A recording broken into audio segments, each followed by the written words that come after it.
BJP NDA నాయకులకు, పాత్రికేయ మిత్రులు, జర్నలిస్ట్ సోదరులందరికీ పేరు పేరున హృదయపూర్వక నమస్కారం. వైసీపీ పాలనలో గ్రూప్ 1 ఎగ్జామ్స్ లో అవకతవకలకు పాల్పడటం, అక్రమాలు చేయటం చాలా దుర్మార్గం. సిట్ నివేదికలో ఈరోజు కోర్టుకు సమర్పించింది. సిట్ ఇచ్చినటువంటి నివేదికను పరిశీలిస్తే వైసీపీ పాలనలో చేసినటువంటి దుర్మార్గాలు, గ్రూప్ 1 ఎగ్జామ్స్ లో ఉద్యోగాల పేరుతో నిరుద్యోగాలను మోసం చేసినటువంటి తీరు చాలా దుర్మార్గం. గ్రూప్ 1 మూల్యాంకనంలో నాటి జగన్ ప్రభుత్వం నిబంధనలు ఉల్లంఘించి అవినీతికి పాల్పడి అవకతవకలు చేయటం చాలా బాధాకరం. నిరుద్యోగుల జీవితాలతో ఆడుకున్నారు గ్రూప్ 1 ఎగ్జామ్ లో వైసీపీ జగన్ పాలనలో.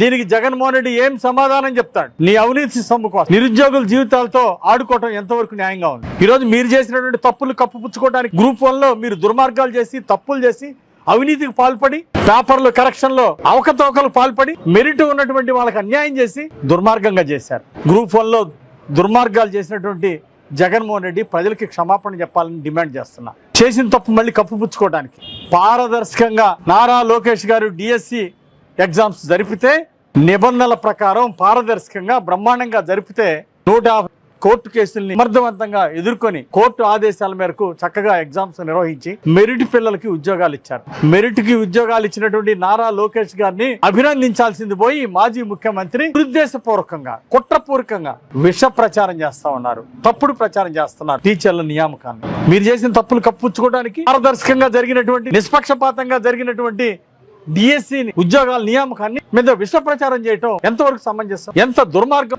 మెరిట్ కి పట్టం కడితే దాన్ని అభినందించాల్సింది పోయి మాజీ ముఖ్యమంత్రి ఇలాంటి విష ప్రచారాలు చేయటం చాలా దుర్మార్గం.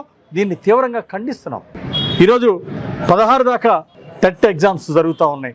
డిఎస్సి ఎగ్జామ్స్ రాయడానికి అర్హత పరీక్ష, టెట్ ఎగ్జామ్ కి హాజరు అవ్వాలని చెప్పేసి అర్హత ఉన్న వాళ్ళందరికీ నేను విజ్ఞప్తి చేస్తున్నా. అంతేకాదు, అక్టోబర్లో నోటిఫికేషన్, డిసెంబర్లో ఎగ్జామ్ జరగబోతా ఉంది. మళ్ళీ డిఎస్సి ఎగ్జామ్స్ నిర్వహిస్తున్నాం. మళ్ళీ ఎప్పుడు కూడా ఎన్డీఏ పాలనలో పారదర్శకంగానే నిర్వహిస్తాం.